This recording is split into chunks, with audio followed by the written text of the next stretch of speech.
Selecting a good campsite can make or break your camping trip.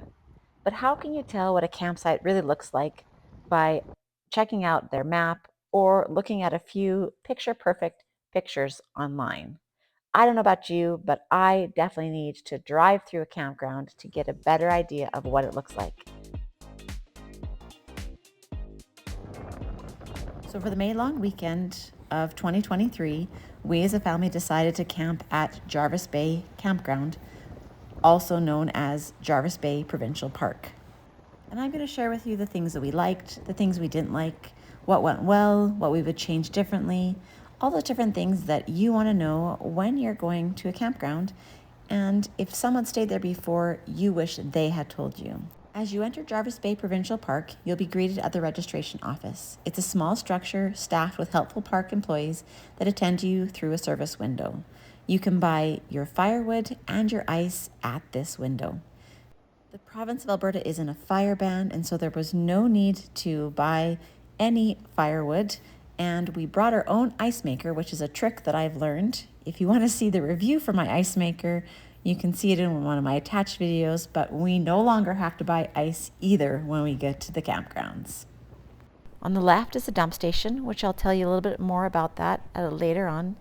And on the right-hand side is one of the two playgrounds that are there for all the campground users to enjoy. We're going to turn left and enter into the first group of campsites. This is numbers 1 through 15. And so as you go along to these campsites, they range in depth of unit size from over 40 to 60 feet. Please do zoom in on the map when you're booking it to ensure that you have the right size of campground for your unit. As what it looks like on the map and drawn out, one site may look bigger, but if you look at the description, it actually says that it's smaller than what it should be. To book a campground spot at Jarvis Bay Provincial Campground, you need to go to reserve.albertaparks.ca. You can zoom in and click on a specific site, and it will tell you all the specifications, the cost, whether it's waterfront, the unit size, the site type, and the electrical. All 193 campsites have power at Jarvis Bay Campground, which is wonderful, especially when you're camping in the shoulder seasons where you might just need some power. We're going to turn left again, and this long, windy road is going to take us to the 4 Jarvis Bay group sites, A, B, C, and D. So the cost for Jarvis Bay group site is $285 per night for the first 5 units. Then it's $41 for each additional unit. It is not waterfront. For unit sizes, you can have a maximum of 30 units on that group site based on 50-foot units, including your tow vehicles. It is a group camping site, and there are 10 30-amp electrical outlets available for you to use. Also with a fire pit, picnic tables, and an enclosed picnic shelter. A recent addition is that all the sites, A, B, C, and D, now have an enclosed kitchen, which they didn't before. And so this is a lovely advantage to having the group sites. The group area is separated from the main campground, and that is great. But that being said, the 4 group sites are side by side by side. And so you have little privacy from each other. There's no trees, as you can see, surrounding each group, and so it's one after another. And with the area completely deforested, even quiet campers in group site D will suffer from wild partiers in group site A, or vice versa. The group area is also tucked into the corner of the park between 2 roads, so the traffic noise coming off of Highway 20 is ever present, especially in the busy summer season. I'm going to speed up this next section as we head back into the main campground and leave the group sites behind us. We're now going to be driving past sites 16 to 30, and we're actually heading in a northwest direction along the map, heading back to the main road that would connect with the dump station. to give you some reference point as to where we are in the campground at this point. Jarvis Bay Provincial Park is a relatively small, mostly forested park on the northeastern shore towards the south end of Sylvan Lake. Although there are trails throughout the treed eastern half of the park, it's pretty much just a campground. It has expanded over the decades, as the outdated campground maps have posted around the park can attest. I don't know the timeline for these expansions, but some of the growth has happened in the last couple of years. The campground is split into halves by the main access road. To the southeast, you'll find a snaking loop that is the original campground at Jarvis Bay. This is where you will find sites 1 all the way to 140. All 193 campsites have electrical power, which I've mentioned before, which is both nice and fitting for its location. Although there is a decent variety in the size and shape of campsites, nearly all are back-ins. So that's something that you need to remember, that you will be required to back in your trailer to nearly all of these campsites. The next section of campground that we're driving into starts with site 109. Nearly the entire park is forested with aspen and poplar, and the campsites are no different. Neither is there a shortage of underbrush. Most sites generously spaced out. The combination makes for an appealing, sheltered, private camping experience.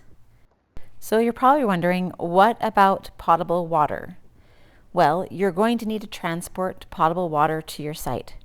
For those like myself that have an RV, the easiest avenue is to fill up your water tank at the spacious dump station when you enter Jarvis Bay Provincial Park. If you're in a tent or your water needs are more modest, there's plenty of water taps throughout the campground. In the original snake loop, water taps tend to be located in the pathways between the loops. These wide, groomed paths allow pedestrians to shortcut from one portion to another, and having the taps within these paths makes them accessible to many campers. In the other loop portion, which we're going to go see next, many water taps can be found between the various campsites. Again, no camper will be inconveniently located from water source. I was impressed by the number of water taps. Almost makes you wonder why they didn't just plumb out the entire campground, which is a lovely feature if any campground has water at the site. On the left is site 124. These sites on the left-hand side actually back onto the lake's edge. Now, you can't tell that you're close to the lake. The trees successfully block much, if not all, of the view. Furthermore, there's a trail that runs between these campsites and the cliff face. So not only are you not genuinely backing onto the lake, you'll sacrifice a bit of privacy to other campers exploring the shoreline. And on the right-hand side, we're approaching one of the lovely flush toilet bathrooms. It's comprised of 4 separate unisex stalls that are accessed from the building's exterior. So we were camping here for the May long weekend, and so the campground might not look as busy as it is sometimes when we go to other campgrounds, but it's just based on the time of year. One thing to note, though, is that you do need to book in advance, and so reservations are required. Booking through Alberta Parks reservation system is a must, and there are a large variety of sites to choose from. But I love how spaced out everything is. I honestly felt when we were at our campsite that it felt like there was nobody else there around us and we were in our own private little oasis. I loved it. We're going to finish the last of this loop here. We're going to take a right and then head back to the main campground, registration office, and the dump area. The dump station cost is $5 per use, a fee that they'll ask you about during your registration when you check in. If you refuse to pay, then use a dump station later. I have no idea how well they monitor people that would cheat that system. There are no restrictions on the outlets themselves, and so you could easily access them without payment. I'm just curious as to how Alberta Parks ensures that people do in fact pay. There's plenty of room for vehicles to maneuver without disrupting regular campground traffic.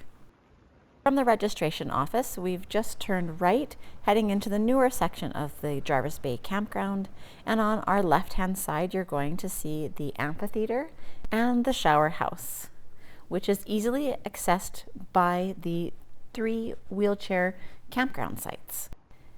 These 3 handicap accessible campsites appear to have a finer grained gravel as their distinguishing feature. Now we're going to pull in to the parking lot, and I'm going to go into the bathrooms and show you what they look like on the inside. This large structure comes complete with multiple sinks and toilets. One thing I loved to see was that it was closed daily for cleaning, which I always appreciate when it comes to campground bathrooms. There are 6 shower stalls, including 1 accessible shower stall. There's power by the sinks, soap, disposable towels, and air dryers. You get all the bells and whistles here. The showers are surprisingly free of cost and have hot water. However, they utilize push buttons that slowly stop over the duration of 30 seconds. So you can't adjust the temperature, and you might be left shampoo blind, feeling for the button at least once during your shower. I did not get a picture of the amphitheater. For that, I apologize. I will try to do that next time. Here's some public works section. Down this path, we're going to turn to our left, and in this section, we're going to find the one section of the campground that does have pull-through sites, and that is something that is not very common found in this campground, and so it's important that we highlight this area so you know where they are and what they look like. Jarvis Bay Provincial Park only has 5 pull-through sites in their campground, and they are all right in this section. There are some flush toilets there, and these are the sites that you can see, the 5 that they're there. They're great, they're spacious, there's trees in between, which is lovely, but in this day and age where there are huge units, having only 5 makes them limited. In this section on the right-hand side is where you'll also find the 3 handicap accessible campsites, which appear to have finer grained gravel as their distinguishing feature and direct access to those wonderful washrooms with the showers attached that you can see right through the trees there. I want to give you the full campground tour, but I feel like I'm getting a little bit long-winded here, and so we're going to speed up this camera section and jump one section of sites because they are repetitive and they are identical in the way that they look. In both of the circle loops, there are 3 parking stalls, which I appreciated as we had to use it with both of our vehicles there. Jarvis Bay is only 10 minutes away from home, and so my daughter was still able to work and camp at the same time. This was the site that we stayed at, Site 166. It costs $41 per night. The unit size recommended for this is 20 to 30 feet, including your tow vehicle. It had 30 amp power as well. This is the view from sitting at my campsite looking out, and it had ample space for us to enjoy.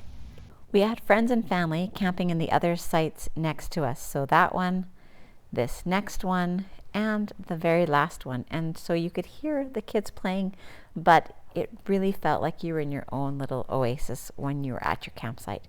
The disadvantage of the loops sites is that there is a variety of pit toilet buildings, typically with 2 stalls, a men's and a women's, a bit older than the fancy new flush toilets, and they're still nice though as far as pit toilets go. I'm not a big fan though.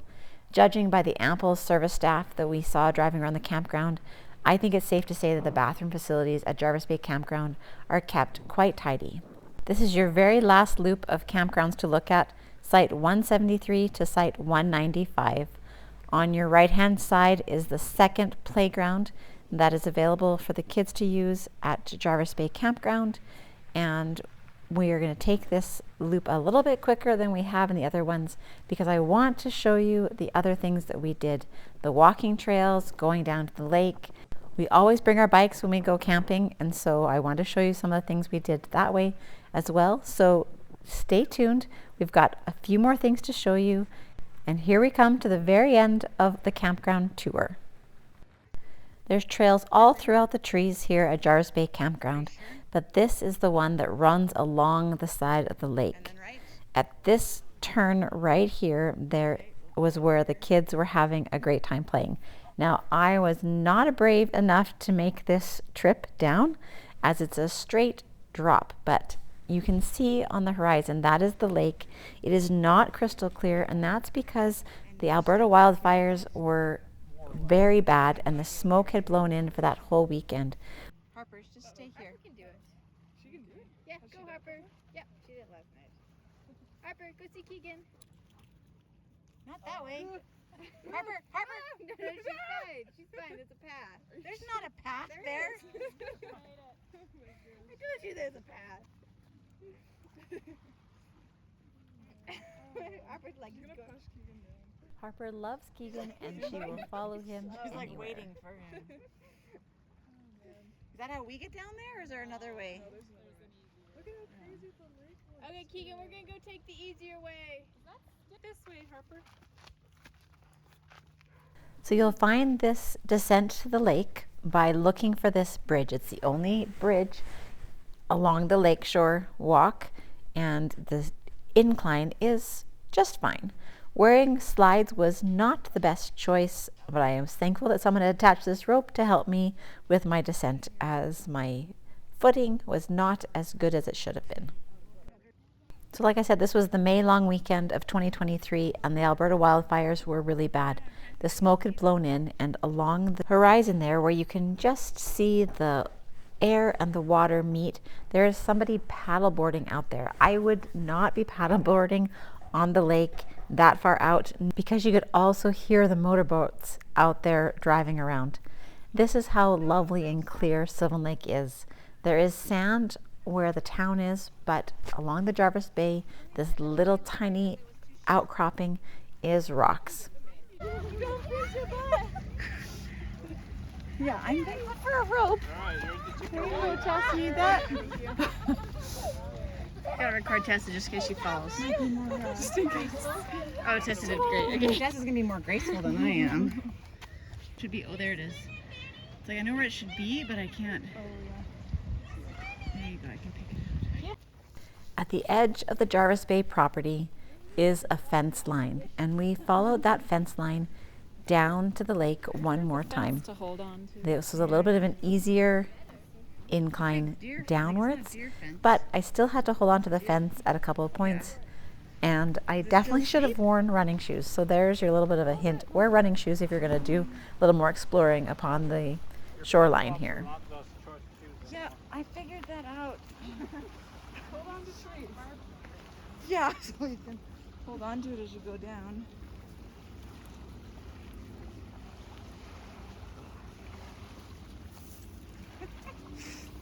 Thanks, tree, for the support. Me and Tessa, you know, slides are called slides for a reason. Whoa! Yeah, it's not actually a machine gun. Jarvis Bay is home to a whole lot of poplar trees, which means that most of the time when it's snowing like this in June, the white stuff is poplar fluff. The little cottony tufts start blowing off the trees just as the weather gets warmer, usually during the first few weeks of June, but because May has been unseasonably warm, it's falling now. Their fluff, which holds seeds and is the tree's natural method of reproduction, tends to thrive in dry climates like ours, drifting through the air that turn average walks to look like something special. This might have been a little too much for this weekend. With the unusual warm temperatures for this May long weekend, the kids needed to have some time in the water. And so we drove down to the main Sylvan Lake beach to be able to take the kids and to enjoy the beachfront. As you can see, everybody else had the same idea, and the lake was a lot busier for this May long weekend than I've seen it in the years previous. The one thing I almost forgot to show you was the Owl's Nest, which is the little camp store that claims to sell ice cream, but it was only open on Saturdays, and we were there on a Sunday, so I have no idea what it looks like on the inside. Harper is ready to go home. She's had a fun time camping, and this is a wrap. As we load the trailer, we are heading home. Jarvis Bay was a great campground. We would definitely stay here again. Check out this playlist for other great campgrounds that you can find in Alberta.